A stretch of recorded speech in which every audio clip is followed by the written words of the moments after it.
মহান আল্লাহ তাআলার সম্মানিত নবী হযরত ইব্রাহিম আলাইহিস সালাম ইরাকে ইসলাম প্রতিষ্ঠার কাজ করছিলেন।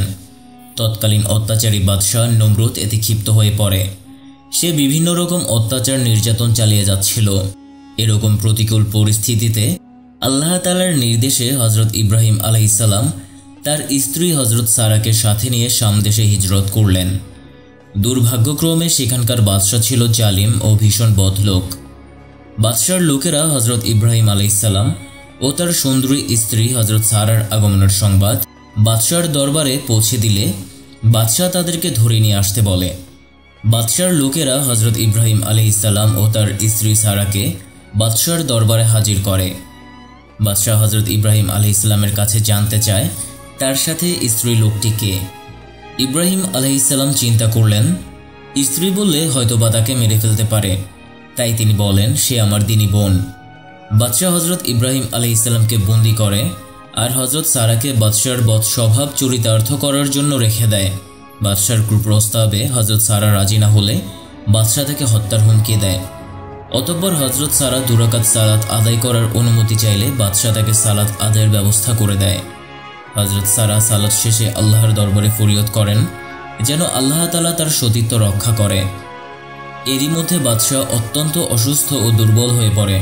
অবস্থা খারাপ দেখে আর বাদশার মৃত্যুর জন্য তার লোকেরা হযরত সারাকে দায়ী করবে ভেবে হযরত সারা বাদশার সুস্থতার জন্য দোয়া করেন। একে একে 3 বার একই ঘটনা ঘটলে বাদশাহ হযরত সারার কাছে ক্ষমা প্রার্থনা করে। হযরত সারার সতীত্ব দেখে আরেক সতী নারী হযরত হাজেরাকে তার দাসী হিসেবে দিয়ে তাদেরকে বিদায় করে দেয়। হযরত সারা ও ইব্রাহিম আলাইহিস সালাম মুক্ত হয়ে সে দেশে বসবাস শুরু করেন। হযরত সারা তার দাসী হযরত হাজেরাকে হযরত ইব্রাহিম আলাইহিস সালামের সাথে বিয়ে দেন, কারণ হযরত সারার বয়স তখন 90 বছর আর হযরত ইব্রাহিম আলাইহিস সালামের বয়স তখন 100 বছর। তাদের বিয়ের দীর্ঘ সময় পার হলেও তখনও হযরত সারা মা হতে পারেননি। তিনি ভাবলেন শেষ বয়সে যদি আল্লাহ তাআলা মেহেরবানি করে তার স্বামী হযরত ইব্রাহিম আলাইহিস সালামকে কোনো সন্তান দান করেন। সে প্রার্থনা কবুল হলো, তবে সন্তান জন্ম হলো হযরত হাজেরার গর্ভে। হযরত ইব্রাহিম আলাইহিস সালাম তার নাম রাখলেন ইসমাইল আলাইহিস সালাম, যিনি আল্লাহর রহমতে নিজেও একজন নবী হওয়ার সৌভাগ্য অর্জন করেন। হযরত ইসমাইল আলাইহিস সালামের জন্মের পর হযরত ইব্রাহিম আলাইহিস সালামের স্ত্রী হযরত হাজেরা ও একমাত্র ছেলেকে আল্লাহ তাআলার নির্দেশে আরবের মক্কায় কাবা ঘরের নিকটবর্তী সাফা ও মারওয়া পাহাড়ের পাদদেশে নির্জন স্থানে সামান্য খেজুর ও এক মস্ক পানিসহ রেখে আসেন। হযরত ইব্রাহিম আলাইহিস সালাম যখন তাদের এই অবস্থায় রেখে স্থান ত্যাগ করছিলেন তখন হযরত হাজেরা প্রশ্ন করেছিলেন, আপনি আমাদের এই নির্জন স্থানে রেখে চলে যাচ্ছেন? হযরত ইব্রাহিম আলাইহিস সালাম ক্ষীণ কণ্ঠে জবাব দিয়েছিলেন, হ্যাঁ। আবারও হযরত হাজেরা প্রশ্ন করলেন, এটা কি আল্লাহ তাআলার নির্দেশ? হযরত ইব্রাহিম আলাইহিস সালাম আবারও জবাব দিয়েছিলেন, হ্যাঁ। হযরত হাজেরা আল্লাহ তাআলার উপর ভরসা করে তার শিশু সন্তানকে নিয়ে সেখানে অবস্থান করলেন। হযরত হাজেরা ও তার সন্তানের খাদ্য ও পানীয় যখন শেষ হয়ে গেল তখন তিনি খাদ্য ও পানির সন্ধানে সাফা ও মারওয়া পাহাড়ে দৌড়াদৌড়ি শুরু করলেন। এভাবে 7 বার পানির জন্য ছোটাছুটি করেন। তখন তিনি দেখতে পেলেন তার শিশুপুত্র ইসমাইল আলাইহিস সালাম পায়ের গোড়ালি দ্বারা জমিনে আঘাত করলে মাটির নিচ থেকে পানির ফোয়ারা প্রবাহিত হতে লাগল। এই সেই ফোয়ারা বা কূপ যা বর্তমানে জমজম নামে বিশ্ব মুসলিমের কাছে পরিচিত। এটা কাবাকে কেন্দ্র করে ও ইসমাইল আলাইহিস সালামের উসিলায় আল্লাহ তাআলার করুণায় সৃষ্টি হয়েছিল। মা হাজেরা তার পানির পাত্র পূর্ণ করে নিলেন আর নিজেও তৃপ্তির সাথে পানি পান করলেন। এতে হযরত হাজেরার ক্ষুধা নিবারণ হলো ও তার শিশুপুত্রের জন্য প্রয়োজনীয় দুধেরও ব্যবস্থা হলো। হযরত হাজেরার সাফা ও মারওয়া পাহাড়ের ক্রমাগত 7 বার দৌড়াদৌড়ি করার কারণে সে ঘটনাকে কেন্দ্র করে আল্লাহ সুবহানাহু ওয়া তাআলা হজ ও উমরা পালনকারীদের জন্য সাফা ও মারওয়া পাহাড়ে 7 বার দৌড়াদৌড়ি করার বিধান জারি করেছেন। এরপর হযরত ইসমাইল আলাইহিস সালাম যখন হাঁটাচলা ও খেলাধুলা করার বয়স হলো তখন হযরত ইব্রাহিম আলাইহিস সালামকে স্বপ্নে আদেশ করা হলো। জিলহজ মাসের রাত্রে তিনি সর্বপ্রথম স্বপ্ন দেখলেন। স্বপ্নে আদেশ করা হলো, তুমি তোমার প্রিয় বস্তু আল্লাহর নামে কোরবানি করো। স্বপ্ন দেখার পর ওই দিন সকাল থেকে সন্ধ্যা পর্যন্ত তিনি চিন্তায় বিভোর যে আল্লাহর পক্ষ থেকে সুস্বপ্ন না দুঃস্বপ্ন। অতঃপর 9ম রাতে তিনি ওই একই স্বপ্ন দেখেন। তখনও তিনি বুঝতে পারেন যে আল্লাহর পক্ষ থেকে একটি সত্যিকার স্বপ্ন। তারপর 10ম রাতে আবার ওই একই স্বপ্ন দেখেন। তাই ওই দিনে তিনি কোরবানি করতে উদ্যত হন। পরপর 3 রাত স্বপ্ন দেখার পর তার মনে যে প্রতিক্রিয়া সৃষ্টি হয় তারই পরিপ্রেক্ষিতে উক্ত 3 দিন বিশেষ নামে বিশেষিত হয়েছে। জিলহজ মাসের 8ম দিনের নাম ইয়াউমুত তারবিয়াহ, এর অর্থ চিন্তাভাবনার দিন। 9ম দিনের নাম ইয়াউমুল আরাফা, অর্থ জানার দিন।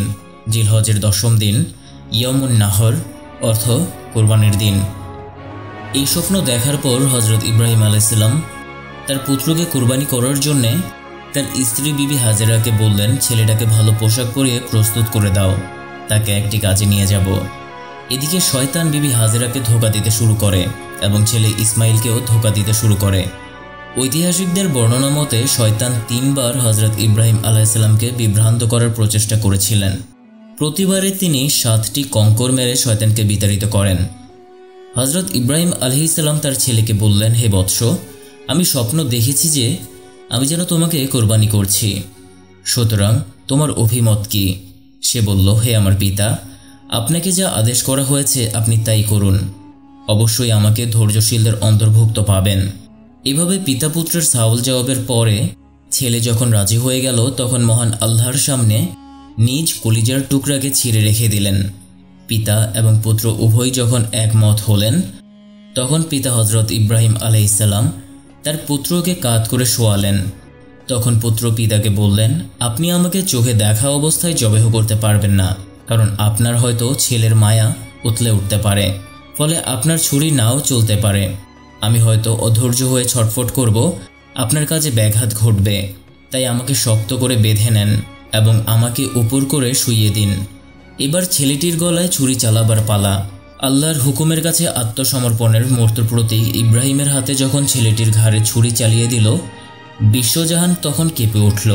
সে কি এক অভিনব দৃশ্য! ঐতিহাসিক মিনা প্রান্তরে এই ঘটনা ঘটে। ইমাম সুদ্দি রাদিয়াল্লাহু তাআলা আনহু বলেন, একদিকে আল্লাহ হযরত ইব্রাহিম আলাইহিস সালামকে হুকুম দিয়েছেন, নিজ হাতে তুমি তোমার পুত্র নিজ ছেলেকে কুরবানি করো বা জবেহ করো। অন্যদিকে ছুরিকে নির্দেশ দিয়েছিলেন, তুমি মোটেই কেটো না। ফলে ছুরি ও তার ঘাড়ের মাঝখানে আল্লাহর কুদরতে একটি পিতলের পাত সৃষ্টি করে। সেজন্য ইব্রাহিম আলাইহিস সালাম বারবার ছুরি চালালেও কোনো কাজ হচ্ছিল না। এই পরিস্থিতিতে বিশ্বজগতের সবাই যখন হতভম্ব এবং হতবাক ও শ্বাসরুদ্ধ, তখন মহান আল্লাহ তাআলা তার রহস্য ফাঁস করে দিয়ে জান্নাত থেকে জিব্রাইল আলাইহিস সালামের মাধ্যমে একটি দুম্বা পাঠিয়ে দিলেন এবং ইসমাইলকে বাঁচিয়ে নিয়ে ইব্রাহিমের অজান্তে সে দুম্বাটি তার দ্বারা জবেহ করিয়ে দিয়ে ঘোষণা করলেন, হে ইব্রাহিম, তুমি স্বপ্নকে সত্য প্রমাণ করে দেখালে, আমি এই রূপেই খাঁটি বান্দাদেরকে পুরস্কার দিয়ে থাকি। নিশ্চয়ই এটা ছিল একটি সুস্পষ্ট পরীক্ষা, আর আমি তাকে মুক্ত করলাম এক মহান জবেহর বিনিময়। হযরত ইবনে আব্বাস রাদিয়াল্লাহু তাআলা আনহু সহ অনেক মুফাসসিরিনদের মতে ইব্রাহিমের কাছে যে দুম্বাটি পাঠানো হয়েছিল সেটি জান্নাতে 40 বছর ধরে লালন পালন করা হয়েছিল।